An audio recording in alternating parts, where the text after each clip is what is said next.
Next on NCBA's Cattlemen to Cattlemen.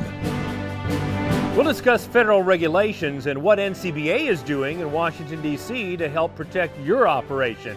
And we'll take you inside the CattleFax Outlook Seminar and hear what the experts think for 2018.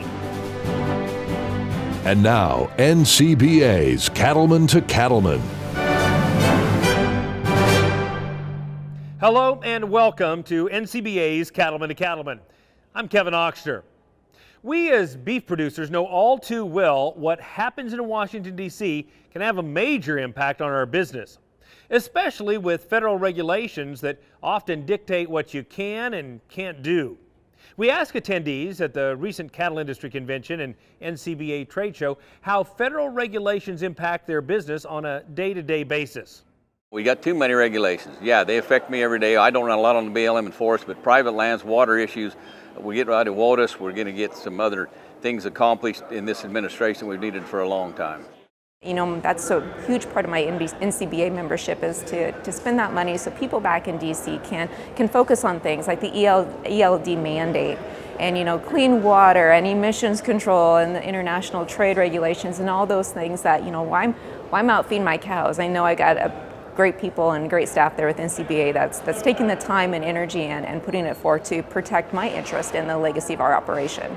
I think what we see today and the way we have to operate today, and I don't have to have a lot of BLM or Forest Service, but you know, those kind of regulations just show up all the time. Government regulations do impact our business on a day-to-day basis. It's good to stay up to date on the topics that are coming to the table and stay informed. The government regulations that affect us is mostly what he talked about is the BLM and how that's a big issue that's going on right now, where if, you know, like it's getting passed and, well, BLM .2 and how it's been, you know, kind of abolished and put away. That's also helping our farmers so that they can have more land and it's easier for us to, you know, like go day to day and go out on the ranches and make sure that we have enough feed for our cattle. We're in Florida, so we have the water issues. We're at the northern part of the northern Everglades, so our water is an important component of our ranch and how we manage it. Then environmentally, we also have a lot of threatened and endangered species on the ranch. So all of that, we pay a lot of attention to environmental issues.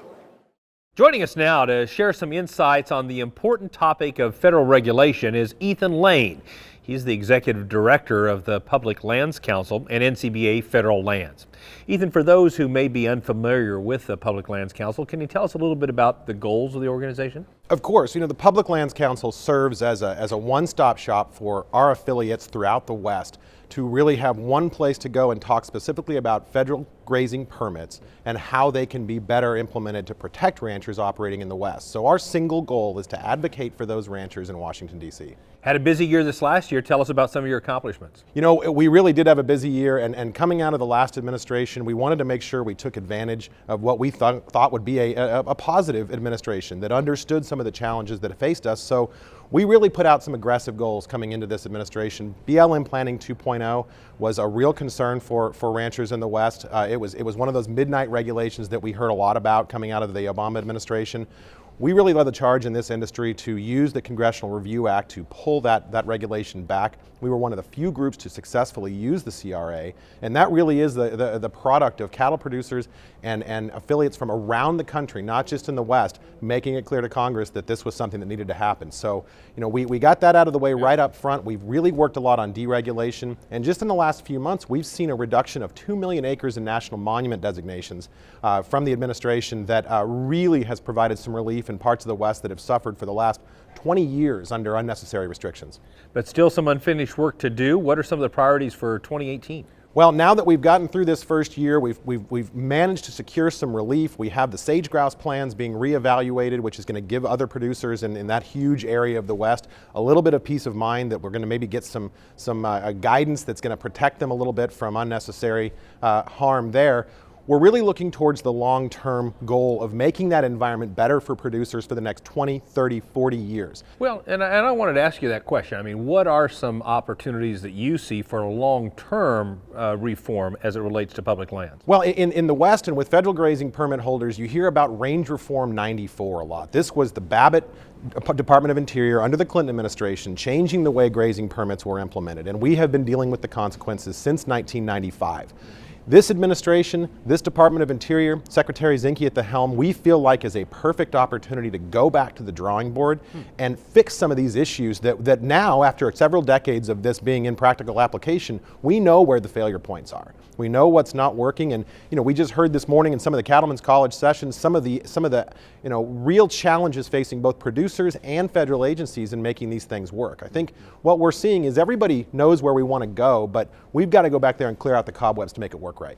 And PLC is celebrating a unique milestone this year, 50 years, is that right? That's right, 50 years. What do you have planned? We're going to be meeting in Park City, Utah for our 50th anniversary this year. It's going to be a fantastic meeting. We're expecting a list of high-profile federal representatives. Hopefully the Secretary of Agriculture, Secretary of Interior may join us. We're expecting a good crowd, and as PLC has sort of established its voice over the last few decades, it's become kind of a one-stop shop for those ranchers that are really focusing on federal grazing permits. So this will be a good chance to look back and also kind of look towards the future and where we're going from here. Fantastic. Critically important to our industry. We appreciate all you do. Thank you. For more information on the issues that impact federal lands and the ranchers that graze there, be sure to visit the website publiclandscouncil.org. There were a number of great things to see and do at the Cattle Industry Convention and NCBA trade show in Phoenix. Cattleman to Cattleman reporter Russell Nemitz joins us with a recap of one of those can't-miss events.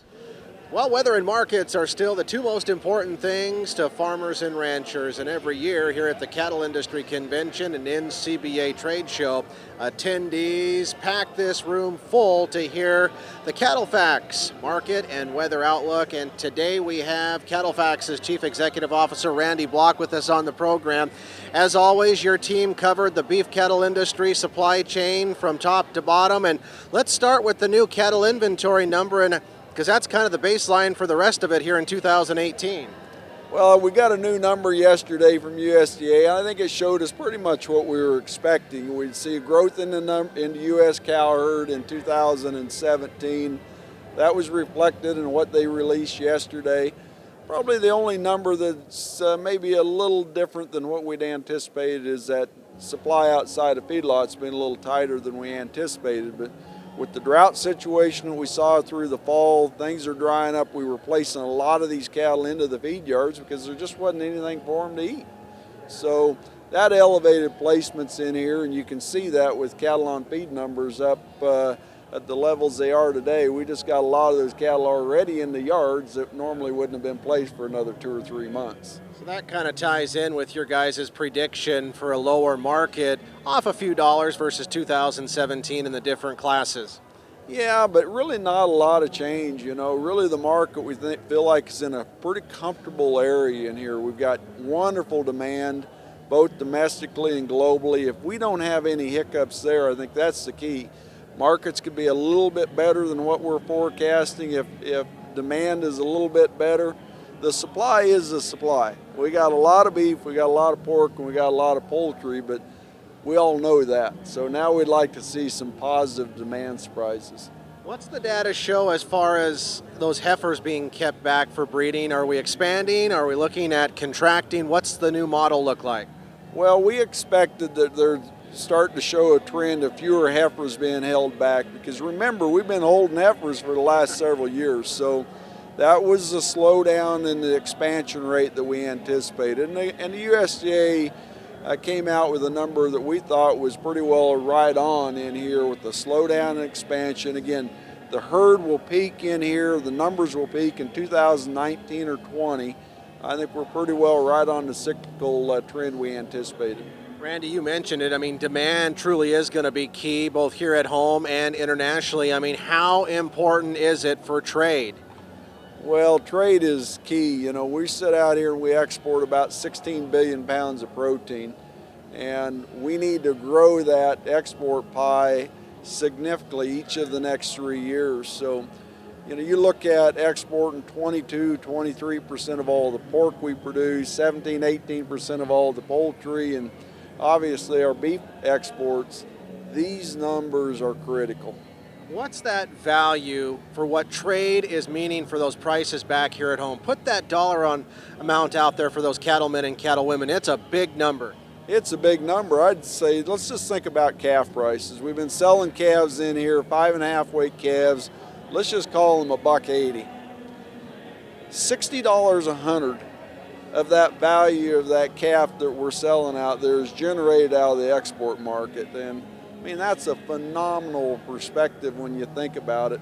Again, that's our profitability in our industry, is what we're generating out of the export side. So that's a big deal. You touched on another big topic for the entire U.S. beef cattle industry, and that's to take advantage of these growing export markets, places like Korea and China. Traceability back home is going to be key. It's going to be important. We have a number of competitors around the globe that are willing to do traceability. When we look at what's going on in Australia or New Zealand, some of these key markets that we would consider as competitors, they're doing it.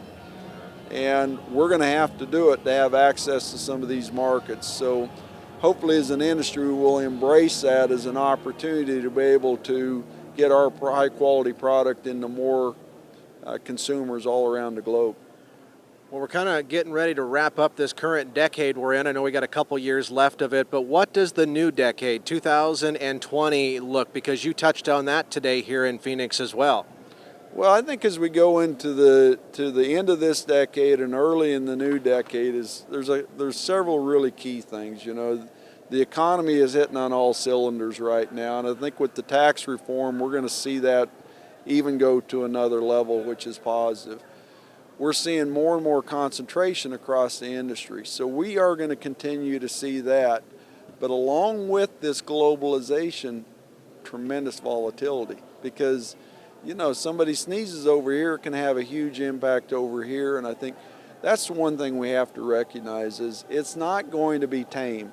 I mean, these things are going to move, and they're going to move pretty violently compared to what most of us grew up with. So I think that's an area where we're going to have to continue to adapt as people in this cattle and really agriculture business. That's what I see coming down the road. Well, as always, we appreciate you joining us here on NCBA's Cattlemen to Cattlemen. Keep up the good work. Thank you. My pleasure. Good luck to you, and good luck to all your viewers and listeners out there. You do great work. Absolutely. Well, we appreciate that, and we also want to say congratulations to CattleFax on their 50th anniversary celebration here in 2018. By the way, for more of our convention coverage, be sure to check out the Cattlemen to Cattlemen YouTube page. With that, we'll go ahead and send it back to you. Thanks, Russell. Still ahead on NCBA's Cattlemen to Cattlemen, we'll recap the 2017 beef export numbers and look ahead to the possibilities for 2018. Plus, a closer look at cattle traceability and why it could be important to your operation's bottom line. Stay with us. We'll be right back.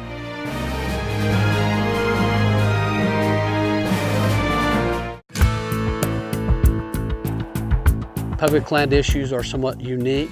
The Public Lands Council is valuable to the ranchers because it's someone out there that's speaking their language. Somebody has to communicate with the agencies, the BLM, the Forest Service, Fish and Wildlife. Well, the Public Lands Council has provided incredible information and help, I think, to all members of Congress. Everything from water rights to endangered species to wildfire to the need to actively manage the lands through grazing. And there's always a new battle coming up. The people on the land know much better what's good for them, their land, and their community than anybody in Washington ever will or ever has. So for them to have someone who is out there helping send their message and helping them keep their industry alive, that's super important for them. There's no way you can really put a value on what they do for us. So having someone in Washington, D.C., a voice for the industry, a voice for public land ranching, such as PLC, Public Lands Council, is huge.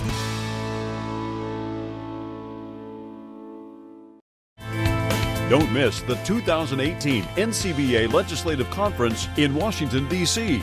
It's your opportunity to meet with congressional leaders and federal agency influencers to let them know where cattlemen and women stand on critical issues that impact the cattle business and our way of life. Make plans to be in Washington, D.C. April 10th to the 12th for the 2018 NCBA Legislative Conference. Details at ncba.org.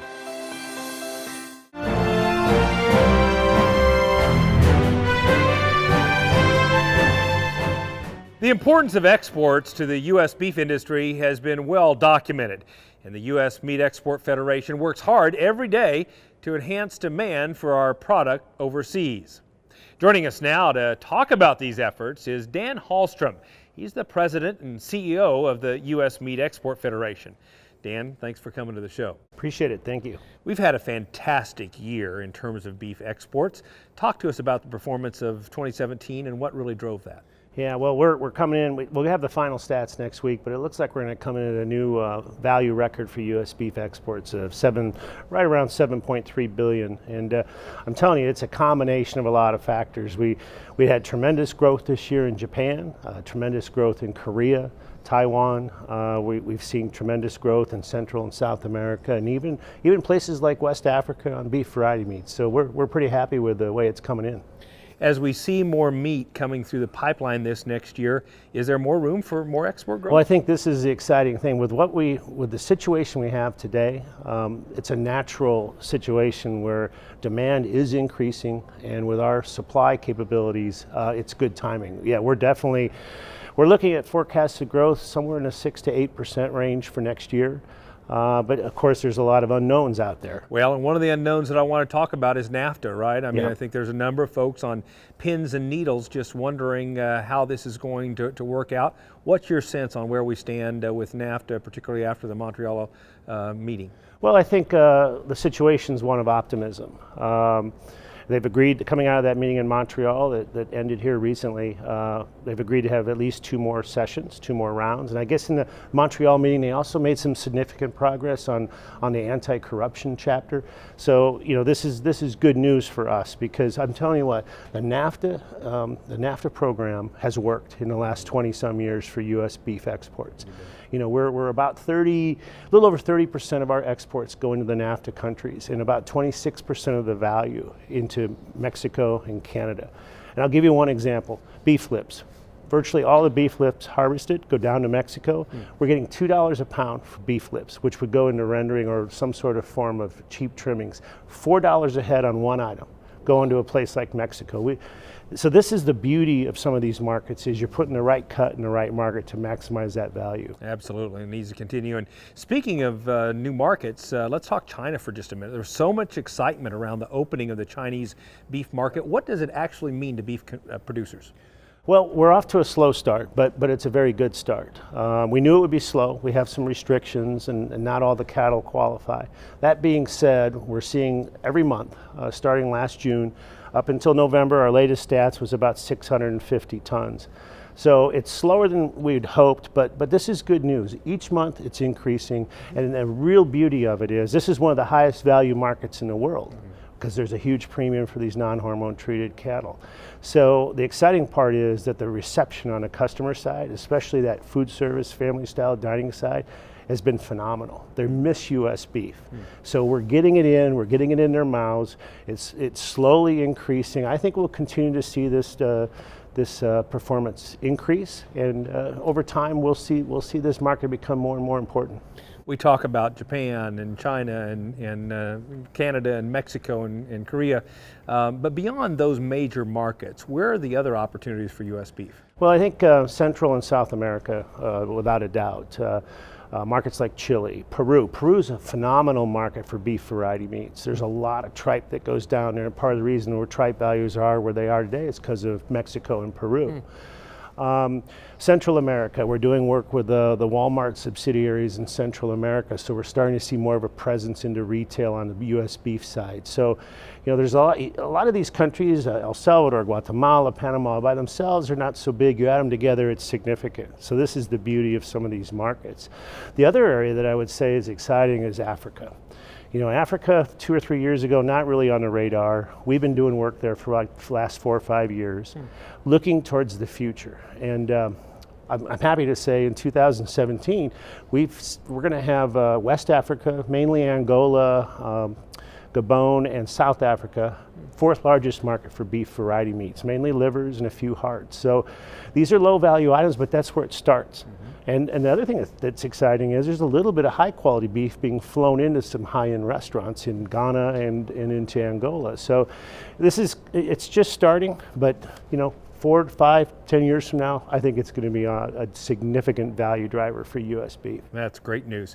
You know, a number of our competitors claim traceability, and we struggle with that issue here in the United States, as you know. What does that mean to our long-term competitiveness? Well, I think we need to put it into context. A lot of the reasons that a lot of these countries, Botswana, for example, claims traceability, it's because they have some sort of a national ID system, usually, that's mandated. We don't have that.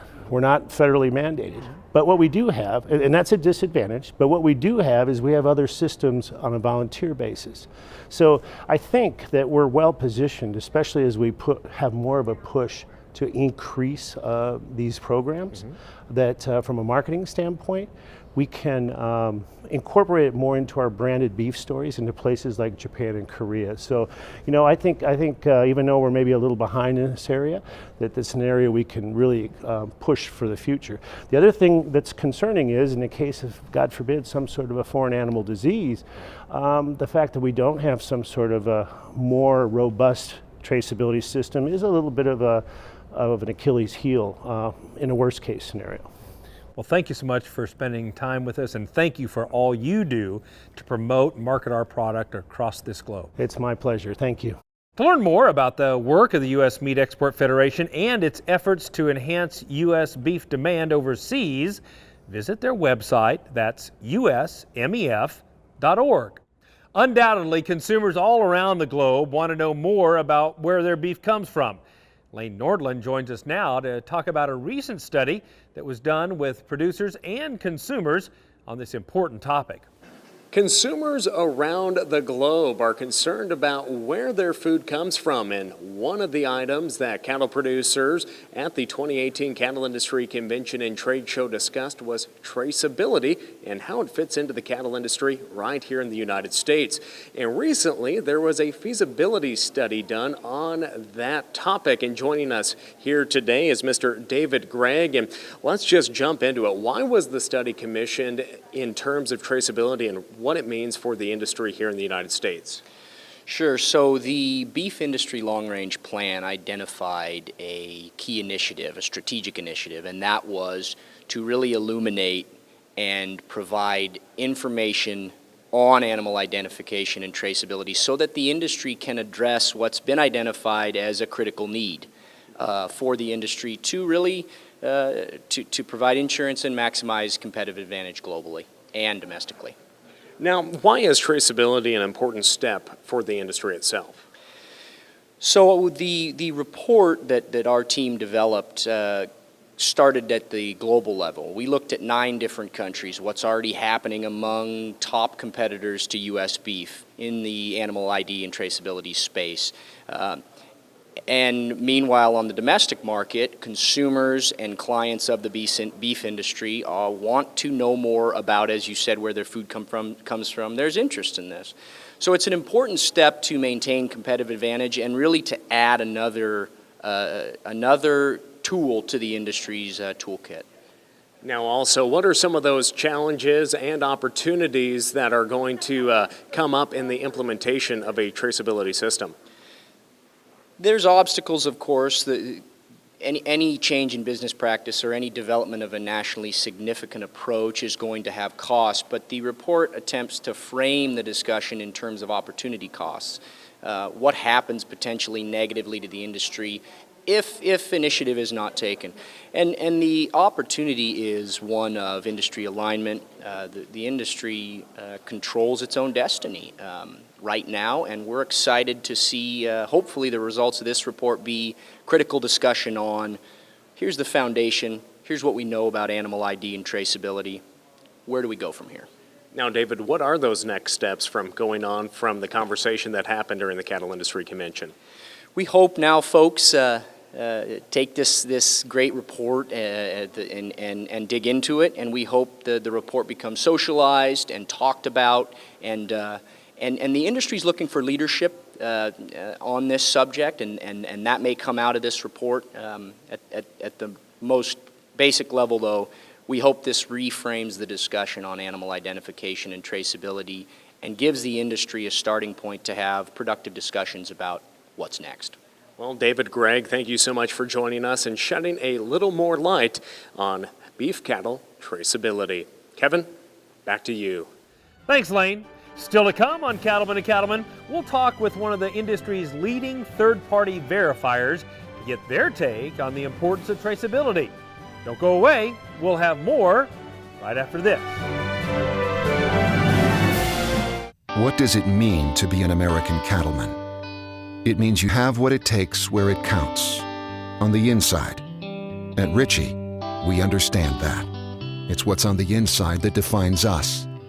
We share the same values: ingenuity, commitment, sense of pride. These are the values that built this country. They're the values that built this company. Ritchie, proud to be a partner to the American cattlemen since 1921. Well, I think a rancher has to be a steward of the land. There's nobody else that can take care of land better than a rancher can, because he has to make his living off of it. When we switched over to the Purina products, it was a step in the right direction, and it's really been profitable for us. It just makes that much of a difference. The difference we see in the cattle is the consistency of their nutrition. They don't go up and down drastically in weight. Every head on this ranch is fed the Purina Superlix 30. If we keep them on that feed, they stay in optimum condition year-round. The cattle hold their condition a lot better all throughout the whole year. The products they're producing are very much in line with what the rancher needs to be using to be profitable in the future. That's the best thing ever happened to us. It does make a difference that we can see, day in and day out.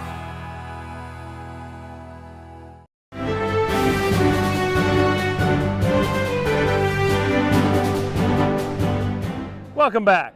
We've been talking about the topic of traceability and why it's so important to the beef industry.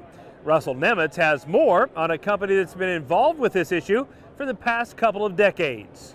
Well, a big topic in today's beef cattle industry is traceability. And with us on the program today is Leanne Saunders from IMI Global. But in all honesty, Leanne, traceability isn't something new. It's been around for quite a few years now. You're exactly right. In fact, we've been talking about this subject probably for about 30 years in the beef industry, so it's not a new topic. We have producers with IMI Global that have been identifying cattle for the last 20 years, and all of that doing that voluntarily. Either maybe it's for export markets that they want to be able to be eligible for, or potentially just managing their own herds. But it's nothing new, and I think that's something that we need to really talk about, is look at those people that have been doing it for a long time and how they're doing it. So what are some of the benefits of having a verification or identification program, traceability on your cattle operation? So really, it's all about you cannot manage what you cannot measure, right? So the first step in that is putting that individual tag in that animal's ear so that you can start gathering data on it. So with our programs at IMI Global, it's everything from source verification being required today to be eligible to export product to China. It's part of being one of the requirements for the NHTC program in order to be able to export to the European Union. And then today you have a plethora of domestic customers that really want to offer more information about where their food comes from.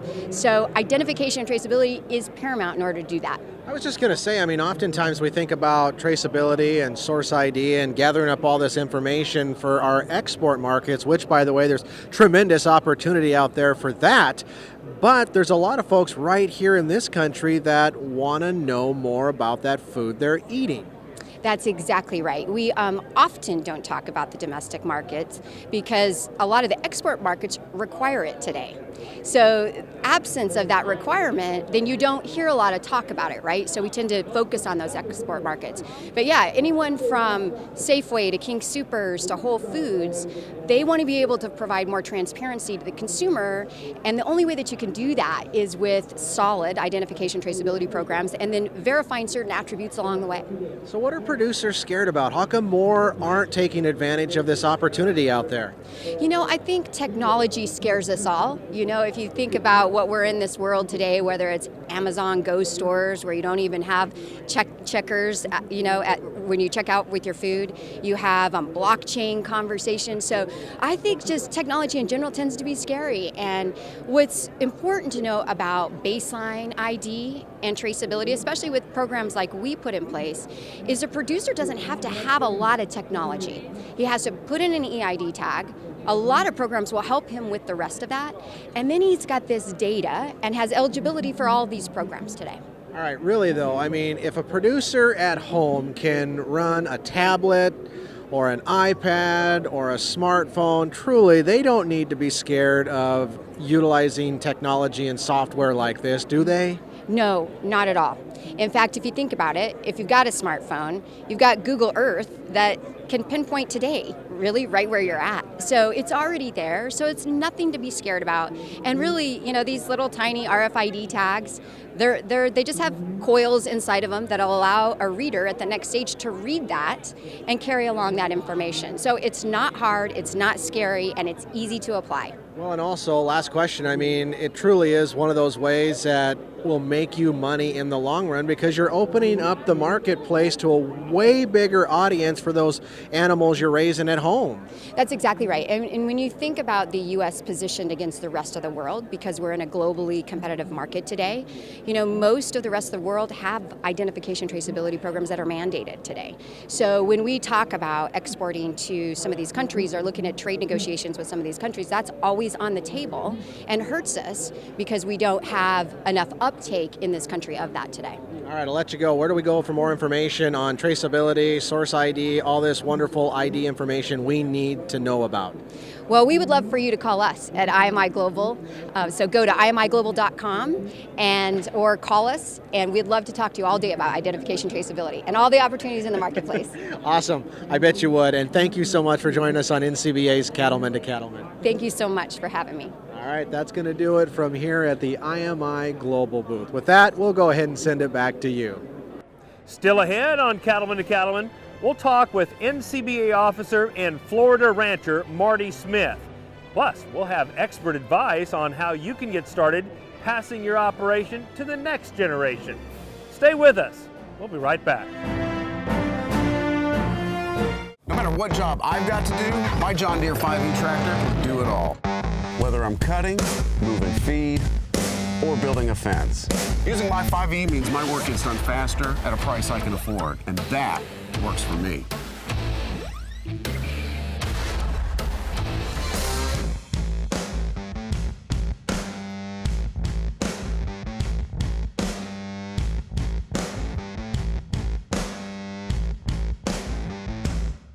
Let's go to New Orleans. That's where the Cattle Industry Convention and NCBA Trade Show will be in 2019. It's the cattle industry's biggest convention for the first time ever in New Orleans, a city filled with great fun, great food, and an amazing history. You can't miss it, so make plans now to go to the 2019 Cattle Industry Convention and NCBA Trade Show in New Orleans, January 30th through February 1st. Visit ncba.org for more.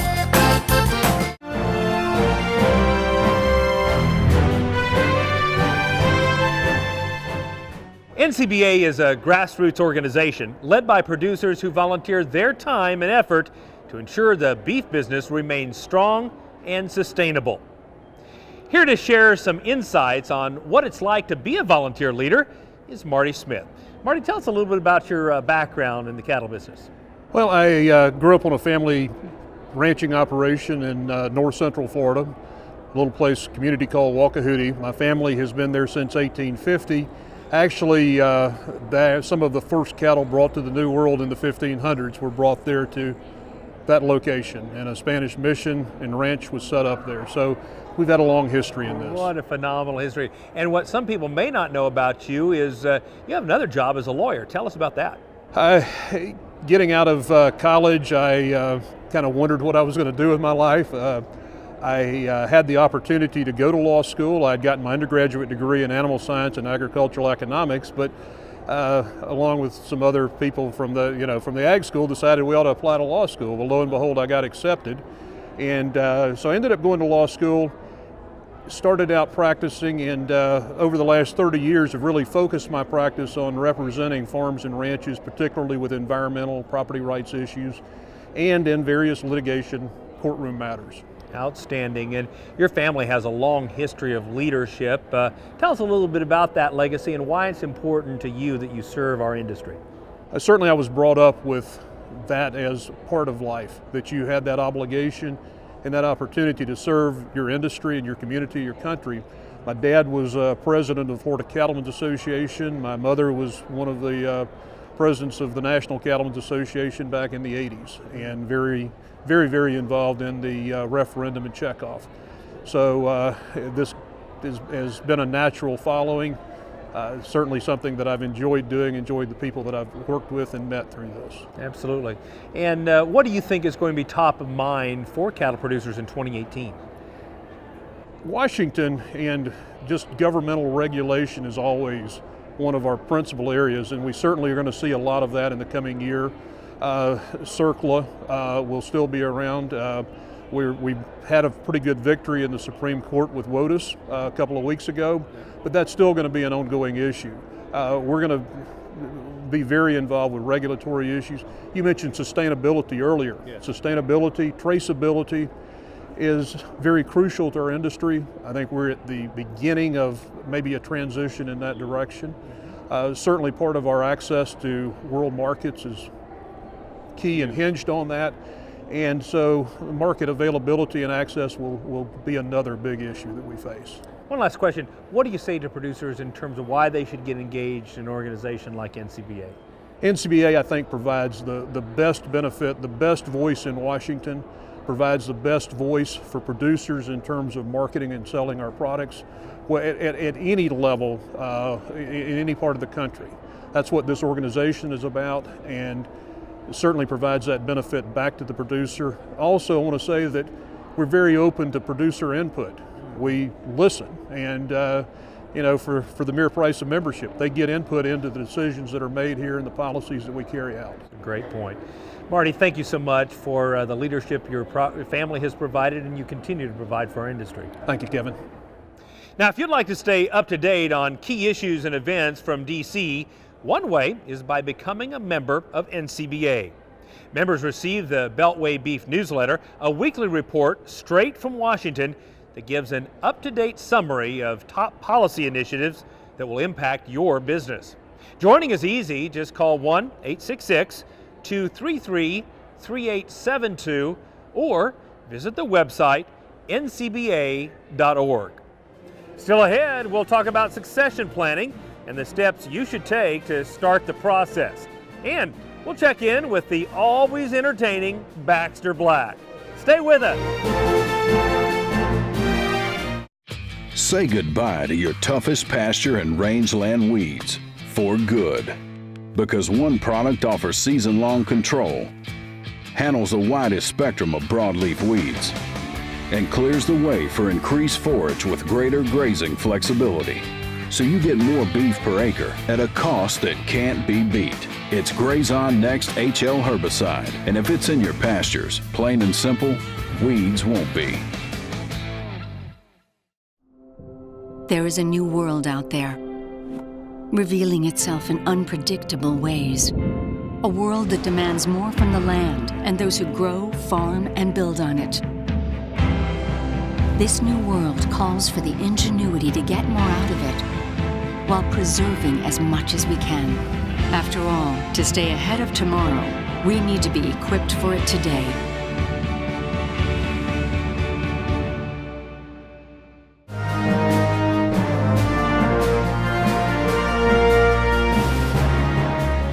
Welcome back to Cattlemen to Cattlemen. Sustainability has long been an important issue in the beef industry, and that includes having the resources to pass the operation down to the next generation. Lane Nordland introduces us to a business that specializes in helping ranchers plan for the future. That's right, Kevin. Financial planning is essential for farmers and ranchers to be successful, and for cattlemen and women attending the convention in Phoenix, they were able to learn a little more about succession and the new tax bill that passed back in 2017. And one of our leading experts is Mr. Michael McCormick with Lincoln Agribusiness Services. And Michael, there's a lot of information out there in terms of the tax bill, but what most ranchers are wondering, what's in it for me and how does it benefit my operation? Well, we're in a new era. One of the things that have opened up is the ability to transfer your wealth to your grandchildren and allow your children to use it for their lifetime, and at their death, there's no estate tax. That's the good news. The bad news is in 8 years, that window closes. It's gone. It reverts back to the $5.4 million tax that Congress fought over prior to dealing with passing of the code. That's probably the biggest one. The second one that we've encountered is a number of the ranchers have old-fashioned documents. They were written in '89. Nobody wants to deal with death and dying, and so those old documents pass everything to the spouse. And the way it's drafted, Congress said if you do it that old way, you lose the first tax credit. So out of a $22 million example, somebody could pay close to $4.5 million in taxes because they have an old-fashioned will or trust. Now, starting today, what do producers need to have on their mind talking with their financial planners? What are the first steps of action they should be considering with this new tax bill? As you mentioned, some of these provisions only last 8 years. I think our primary is looking at family goals and objectives. Do you want the ranch to go to the next generation? Equalization. How do we deal with what happens between one child who's a producer, loves the cattle business, and 3 kids who are not producers that are actually looking at, sell the ranch, I want my land. So the first thing is, how do you equalize that? You may end up using your credit just for the child who gets the land and be disequal in your distribution. There's a lot of approaches to it. Done improperly, they litigate. Now, also, succession planning is a big item that needs to be taken care of as soon as possible. You have dealt with that for a very long time. Let's talk about some of those tips you have for the ranchers out there that are thinking about passing that ranch on to the next generation. I think the first one that we talk about is a mathematical equation called inclusive versus exclusive gifting. So if, in essence, the 55% bracket came back and you're my son and I have $1, my tax when I die is 55 cents. If I give you that same dollar while I'm alive, the tax is 33 cents. They look at the gift as 66 was transferred to you, and then 33 would be the tax. The concept is mathematical, inclusive versus exclusive. The leverage on doing it while alive can be much more significant. Well, Mike, the tax system and succession, it can be a hard process, but thanks to services that you provide and others out there, it helps ranchers across the nation, really makes the process a lot easier. So thank you for joining us here today. And Kevin, it's really impressive what ranchers are learning through workshops that occurred at the 2018 Cattle Industry Convention and NCBA trade show, just like succession planning and what the new tax bill has in store for America's ranchers. I'll send it back to you. Still ahead, it's time for a visit with our good friend Baxter Black. So stay with us. We'll be right back. Don't miss the 2018 NCBA Legislative Conference in Washington, D.C. It's your opportunity to meet with congressional leaders and federal agency influencers to let them know where cattlemen and women stand on critical issues that impact the cattle business and our way of life.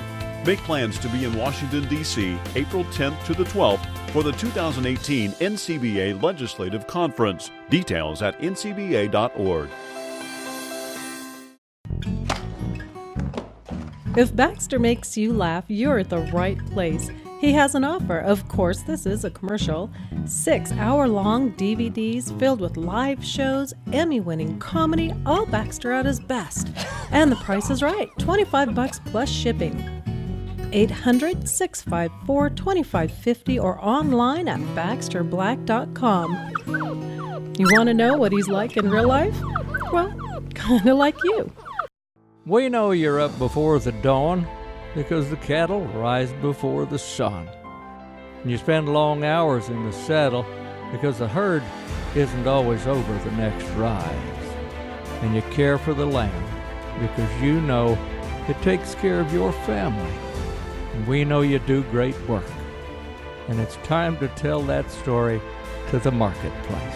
IMI Global is here to help you do just that. Good old Mike reaffirmed my theory that bad luck comes in threes, and I'm not even counting his swollen right knee, which put him down for a solid week. His darling wife fed the cows, but she couldn't do the horseback heifer check by herself. But she did notice a hole in the wire fence. So on Saturday, with her help, he saddled his horse Forrest.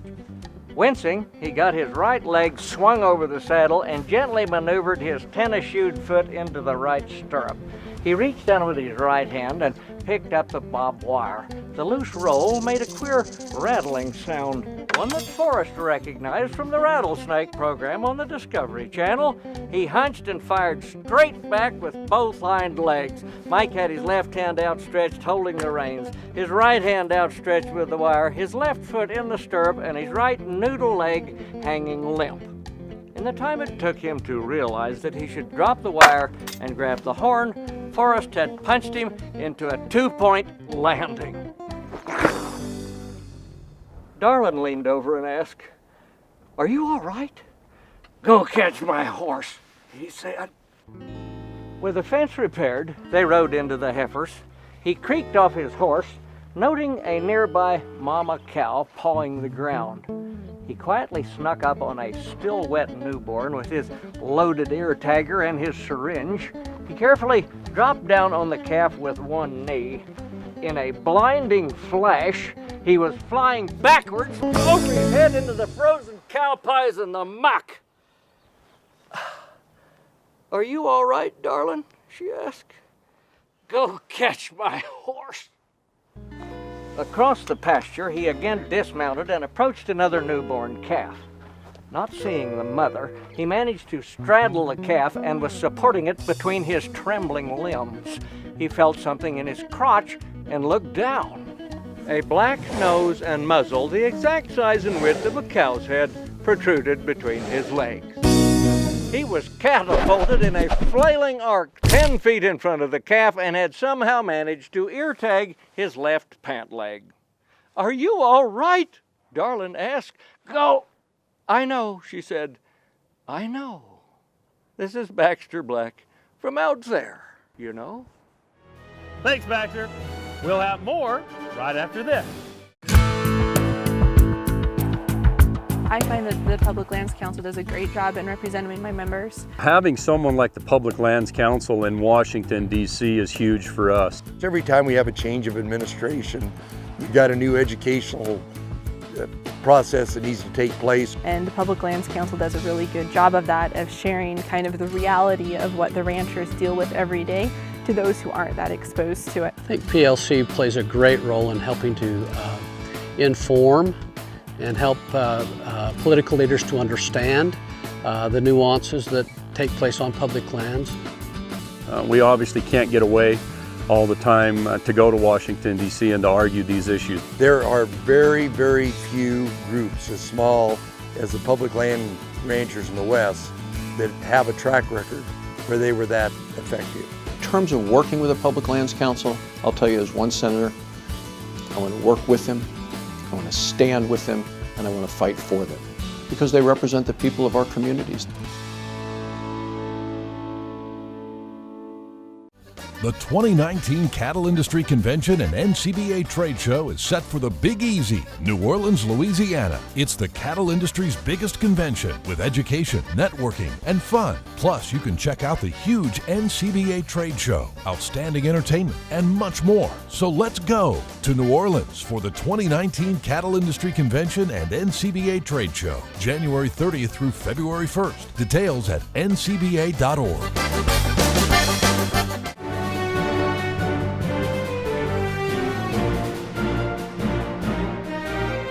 Welcome back to Cattlemen to Cattlemen. You'll never find a lack of patriotism at an NCBA meeting, and each year the organization holds a contest to choose one person to sing the national anthem. Lane Nordland introduces us to this year's winner. Hey, thanks, Kevin. One thing about the cattlemen and women at the 2018 Cattle Industry Convention and NCBA Trade Show, they are proud of their rural roots, but they are even more proud of being Americans. And every year for the past 3 years, our friends at Norbrook have sponsored a national anthem contest. And one lucky lady from Sublette, Kansas was this year's winner, Miss Lexi Seklocha. Did I say that right, Lexi? Well, Lexi, we watched your videos. It was a great process trying out to sing the national anthem. What was it like to stand in front of the cattlemen and women at the opening session of the Cattle Industry Convention and sing our nation's anthem? It was so exciting. It was the biggest crowd I've ever sang for, so I was a little nervous, but I was very happy to do it. Now you're active in volleyball, you're a cheerleader, and of course you're in the school choir. What really drives you to share the nation's anthem with audiences, and what would you tell other young people that would like to pursue the national anthem at events just like the cattle industry? Well, it's an easy song to sing because it is our nation's anthem. I mean, if you have pride in your country, then it shouldn't be a problem to be able to perform it well. And let's talk about the contest itself. What did you learn along the way, and what would you like to tell your supporters out there, maybe your family, about being a part of the NCBA convention here in Phoenix? Well, I learned through the voting process what a small town could do. I mean, everyone came together, and it's just so much fun. I'm having a blast here, so. All right, well, enjoy the convention, and thank you so much for singing our national anthem. I know the attendees really appreciated your beautiful performance, and it's truly amazing the support that young people just like this receive from agriculture and, of course, from our rural communities, like you mentioned. Lexi, congratulations once again, and Kevin, it's just outstanding the opportunities the NCBA provides its members, its youth, and those in rural communities. I'll send it back to you. Well, that wraps up this edition of NCBA's Cattlemen to Cattlemen. Thanks so much for spending time with us. We'll see you again next week right here on RFD TV.